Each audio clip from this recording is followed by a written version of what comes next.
So usually when we talk about analyzing a business model, I Uh-huh. feel like there's this expectation of, mechanical precision. Right, yeah, like a well-oiled machine. Exactly. You picture an engine. And if a gear stops working, you just um, open the hood, pull out the bad part, drop in a new one, and the machine just keeps running. It's Yeah. supposed to be rational, predictable. But when you start looking into the traditional multi-level marketing industry or, network marketing, that neat, predictable engine just completely disappears. It really does. Which is why, for you listening today, we are so excited to welcome you to this deep dive. Because today's stack of sources is just fascinating. Oh, absolutely. We're looking at internal strategy documents, training manuals, and even some audio recordings from an organization called Team 10 Plus. Yeah, and their mission here is wild. They are attempting this radical reinvention of the whole, deeply controversial MLM industry. And they aren't just putting a fresh coat of paint on a broken system, all right? The documents show they are actively applying Elon Musk's first principles thinking. Right, so breaking it all the way down to the studs. Exactly. Breaking the whole structure down to its foundational flaws and then combining that with advanced AI to solve the industry's, deepest pain points. So let's lay out their core strategy for everyone. Team 10 Plus has three massive, specific goals for their members. Yeah, the big three. First, achieving total automation of the sales process. Second, completely erasing the psychological pressure of recruiting. Which is a huge one. Oh, massive. And third, enabling frictionless global expansion. No language barriers. But, to understand the cure they are proposing, I feel like we first have to really understand the disease. Yeah, you have to look at the mechanics of the old model first. Right. And in their own documents, behind closed doors, they literally refer to traditional network marketing as get this, a psychological meat grinder. It's a brutal phrase, but honestly, looking at the historical turnover rates, it's highly accurate. So what's the primary culprit? What actually drives people into this meat grinder? Well, the documents point straight to the classic, universally recognized pitch. We've all heard it, right? It's the whole, just find 2 or 3 people and they'll find 2 or 3 people and you will achieve financial freedom. Right. It sounds so easy. It's almost, it's like a sugar-coated poison, honestly. It really is. On the surface, it's incredibly inviting because almost anyone feels like they can talk to 3 people. It sounds totally harmless. But structurally and mathematically, this is a trap. An engineered trap, yeah. Because to generate any meaningful profit when each person is only bringing in 2 or 3 recruits, the organization has to drill down incredibly deep. Because the surface area at the top is so tiny. I mean, if I only recruit 2 people and they recruit 2 people, to build a network with any real volume, you need a structure that goes dozens, maybe hundreds of levels deep. Exactly. You need this massive deep root system just to feed a tiny plant at the top. It's mathematically insane. And it creates this fatal management flaw. I mean, you're trying to build a skyscraper on a foundation of mud. Right, because human capacity just cannot manage or mentor people that far removed. Imagine trying to run a traditional company where you are financially responsible for an employee you've never met. Who lives in a different time zone. Yeah. 50 management tiers below you. You have absolutely zero control. So if someone 50 levels deep hits a roadblock, they don't have direct support, they feel abandoned, they quit. And the margins are so thin that one departure triggers a catastrophic domino effect going up. The whole foundation is inherently unstable by design, but the internal analysis from Team 10 Plus argues that the math is only half the problem. Right. The psychological side is arguably worse. Yeah, it operates like a predatory loan. Right. The just find 2 people pitch lowers the barrier to entry so much that it sets the expectation of effort at 0. It breeds laziness. Yeah. You're basically telling people, hey, you don't need to work hard or develop real business skills. So the second they hit rejection, they fold. Because the initial promise was that this wouldn't require pushing, which brings us to the big, uncomfortable question that Team 10 Plus explicitly asks. Okay, lay it on us. They ask, if just finding 2 or 3 people genuinely gives you financial freedom, then why have most people failed and quit over the years using this exact formula? Wow. Yeah, it's a profound point. If the foundation is mud, you don't walk out there with a bucket of cement and try to patch the drywall. You bulldoze the entire structure. Which is exactly what their first principles thinking led them to do. They completely replaced the old model with something highly counterintuitive. Right. And when I first read this in the sources, I was shocked. Instead of asking for 2 people, they enforce a strict requirement to recruit 10 direct partners. They call it the rule of 10. But wait, I have to push back here. If asking a novice to find 2 people causes a mental breakdown, isn't demanding 10 people like throwing gasoline on a fire? On paper, yeah, it sounds like a recipe for immediate burnout, but their strategy calmly dismantles that fear. They outline this requirement not as a burden, but as an engineered risk absorption shield. Okay, a shield. How does that work? It has 3 layers of protection. The first layer is mathematical shock absorption. Look, if you've ever built a business, you know churn is inevitable. So let's run a worst-case scenario, a 50% quit rate. Ouch. Okay. In the old model, if your foundation is 2 people and you lose 50%, your business is paralyzed. You lost an entire leg and the income halts. Right, you're dead in the water. But with a requirement of 10 people, absorbing a 50% quit rate still leaves a rock-solid core of 5 active operators. Oh, wow. So the business just absorbs the shock without ruining the person at the top. Mm, Resilience is built directly into the width. exactly, which feeds into the second layer of the shield, which is a hard management cap. This part amazed me. The documents state that an individual is only ever responsible for managing a maximum of 2 levels deep. Let's follow the math on that. 10 direct partners who each acquire 10 partners equals exactly 100 people on the second tier. So an individual only ever manages a maximum of 110 people total. Yes. It drastically changes the daily reality. It completely eliminates that impossible burden of deep-level neglect. You aren't relying on someone 50 levels down. It turns an infinite, sprawling mess into a tight, manageable department. 110 people is a localized, humanly possible scope. And setting that parameter allows for the third layer of the shield, which is economic protection. Right, and this ties into their strategic partner, MWR Life. Right? Exactly. Reaching 10 direct partners perfectly aligns with MWR Life's compensation plan. Hitting that specific metric triggers a waiver of the user's monthly membership fees entirely. That is huge. That shifts the whole mindset from just surviving, stressing over overhead costs to actually thriving. Right. Operating with a clear head. But as you pointed out earlier, setting a goal of 10 people is one thing. Actually equipping a terrified beginner to achieve it without burning out is another. Yeah, you don't send a soldier into battle without training, so how do they actually pull this off? Team 10 Plus requires candidates to go through a strict 4-day training journey before they are allowed to sign any contracts. Wait, before they sign anything? Yes. Their core philosophy is that if a candidate lacks a global digital business mindset from the start, even the sharpest AI tools will eventually fail them. Okay, so let's break down this training. What happens on day 1? Day 1 is all about mindset and the membership economy. They use Costco as the ultimate proof of concept. Costco has over 130 million members, paying a fee just to walk in the door. Generating massive, predictable revenue before a single item is sold. It's brilliant. And the strategy shows how MWR Life takes that Costco model and digitizes it. They turn those monthly fees into usable travel points on their platform, traveladvantage.com. It creates this self-sustaining loop. The money isn't just a sunk cost, it's experiential currency. But why travel specifically? The internal documents highlight a few very specific reasons for this. Oh, definitely. First off, 0 physical inventory. Right, you don't end up with boxes of weird supplement pills expiring under your bed. Exactly. Nobody wants that. Second, it's a massive market projected to hit $1.07 trillion by 2026.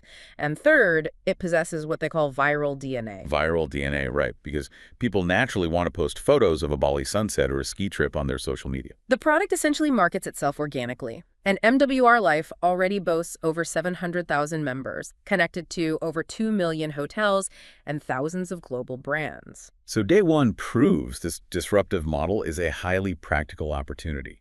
But moving into day 2, I have to point out, having a great shareable product still doesn't cure the human terror of face-to-face rejection. No, it doesn't. Calling friends and hearing no is psychologically draining. So day 2 is all about marketing and what they call the tech shield. The tech shield. This part is fascinating. It really is. It involves smart landing pages linked directly to a CRM 360 system. And the idea is that marketing without measuring microbehaviors is like driving in the dark without headlights. Oh, I love that analogy. Yeah. And the level of tracking they detail in the documents is intense. It's not just, did they click a link? Right. It measures exactly who opens it, when they open it, how many times they return, which specific videos they watch, the exact percentage of the video they finish, and when they engage with the call to action.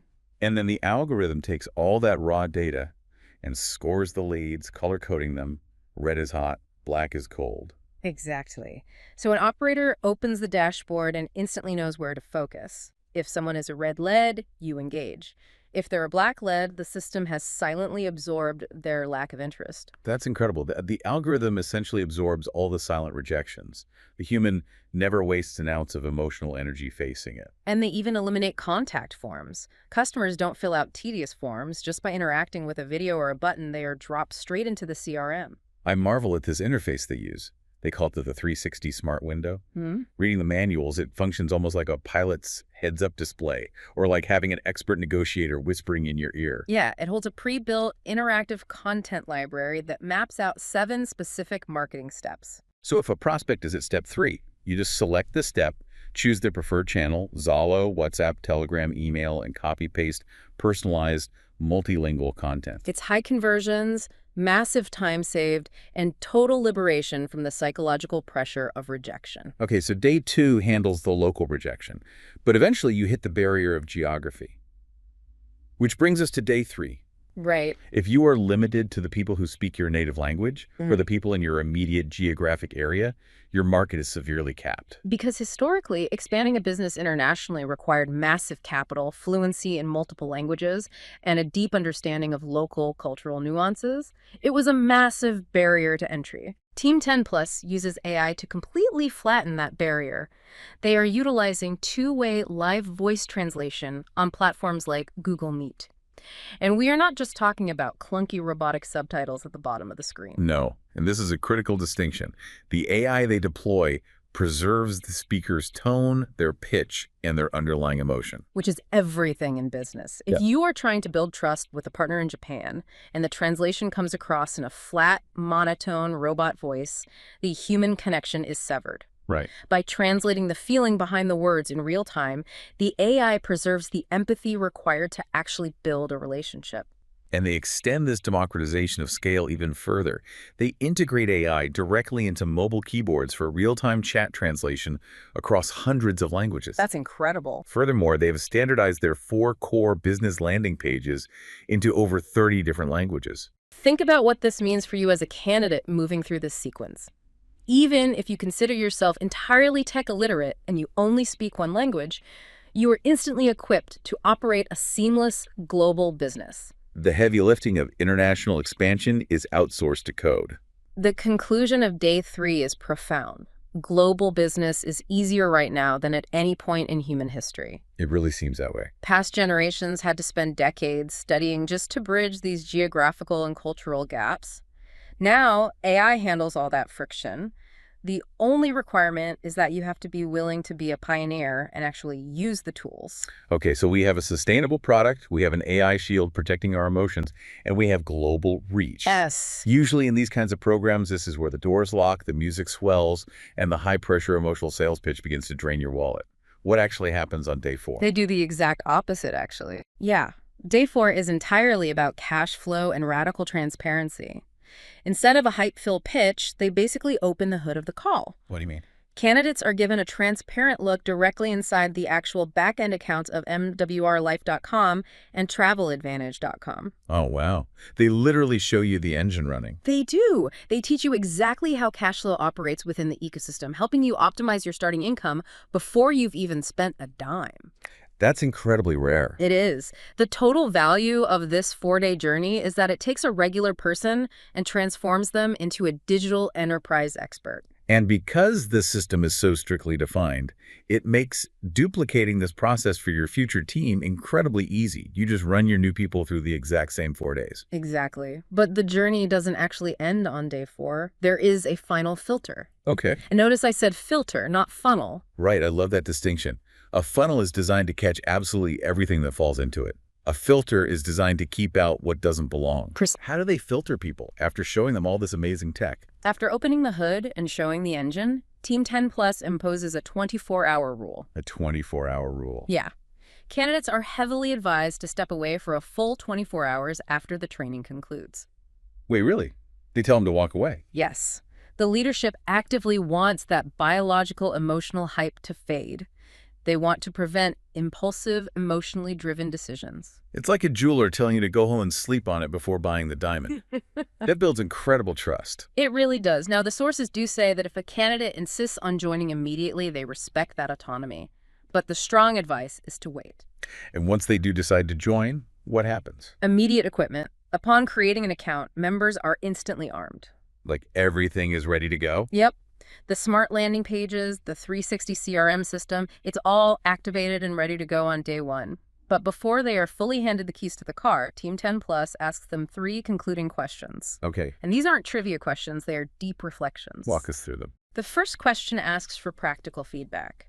If you had to choose, which of the 4 days or which specific technological solution impressed you the most? Makes sense. It grounds the candidate in the reality of the tools they just learned. Right. The second question asks for a gut check. Do you truly, genuinely desire to become an official member of Team 10 Plus? No pressure, just a yes or no. Exactly. But it's the third question that really gets to the heart of what they are trying to build. What's the third one? They ask, do you want to join Team 10 Plus to help change the old, painful ways of the MLM industry and help others avoid the difficulty and suffering of the past? Oh, wow. That question changes the entire dynamic from how much money can I make to how much impact can I have? It completely reframes the entire mission. So what does this all mean? We have first principles tearing down the old math. We have AI shields protecting our psychology. We have global translation erasing borders. Pull all these threads together for us. Well, this entire strategy raises a very profound question about the future of work itself. Think about it. When algorithms can handle all the boring administrative tasks, when AI can bridge our language barriers effortlessly, and when technology even acts as a protective shield to absorb the pain of human rejection. Yeah. What is actually left for the human brain and heart to do? I mean, that is the big question, right? If the machine is doing all the heavy lifting, what is my actual job? Your job becomes cultivating the one thing the machine cannot possibly replicate, which is deep empathy and pure trust. That makes a lot of sense. When technology makes the mechanics of business utterly effortless, genuine human sincerity becomes your ultimate uncopyable asset. It's the only thing AI can't fake. Exactly. The technology strips away all the friction and fear so that when two people finally do connect face-to-face or screen-to-screen, they can just be honest and authentic with each other. That completely flips the dynamic. It turns the technology from a cold barrier into a warm bridge. Beautifully said. And it leaves us with a really fascinating thought to ponder as we wrap up today. What's that? In a near future, where every single economic transaction is smoothed out perfectly by AI, where all the friction of language, logistics, and even rejection is completely gone, how will you distinguish between a highly intelligent algorithm that is perfectly catering to your emotions and the beautifully clumsy yet deeply genuine connection of a real human being? That is a wild thing to think about. It really is something to think about. Thanks for taking this deep dive with us. We'll catch you on the next one.